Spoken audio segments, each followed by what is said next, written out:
Sering kita jumpai atau alami ketika seseorang sedang sholat di masjid atau musola kemudian ditepuk pundaknya sebagai isyarat agar dia menjadi imam. Bagaimana sebenarnya hukumnya dan adabnya? Bagaimana jika yang ditepuk sedang sholat sunnah rawatib dan bukan sholat fardu? Tentu saja iya, dan dianjurkan untuk tidak sholat sendiri. Usahakan jangan sholat sendiri kecuali darurat, sudah tidak ada lagi orang. Walaupun orang itu sedang sholat sunnah, boleh kita makmum di belakangnya. Boleh makmum di belakangnya.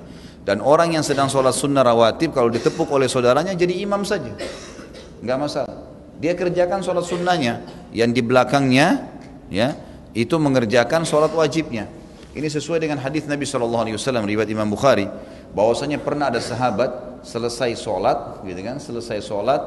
Waktu selesai sholat semua Nabi SAW lagi zikir, ada sahabat yang telat, baru mau sholat sendirian. Lalu kata Nabi SAW sebentar, waktu orang itu mau takbir, sebentar. Terus menghadap ke sahabat Nabi yang lain yang sudah memang sholat, ditanya, siapa yang mau bersedekah buat saudaranya ini?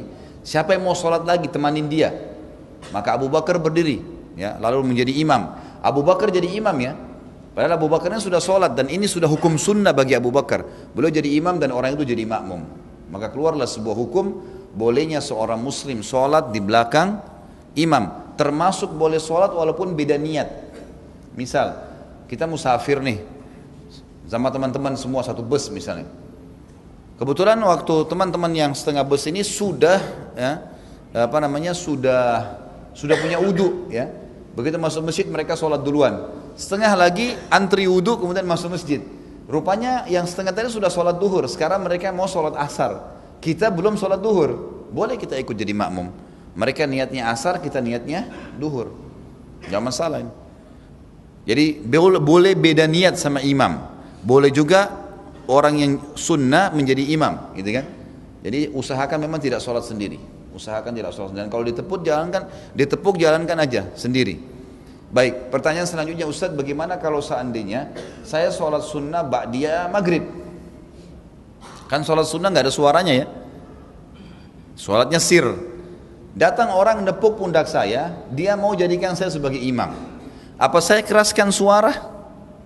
Jawabannya iya. Boleh ngerasin suara. Boleh ngerasin suara. Karena kita tahu dia mau jadi makmum. Supaya dia tahu. Boleh.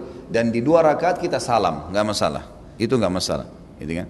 Karena memang ada hadis Nabi SAW yang berbunyi Al-mar'u ala dini khalil. Hadisnya Al-mar'u maliku li nafilati. Seseorang pemilik sholat sunnahnya.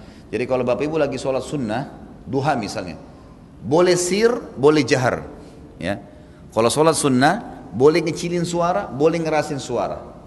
Gak masalah. Sebagaimana sholat sunnah, boleh orang sholat berdiri, boleh orang sholat duduk.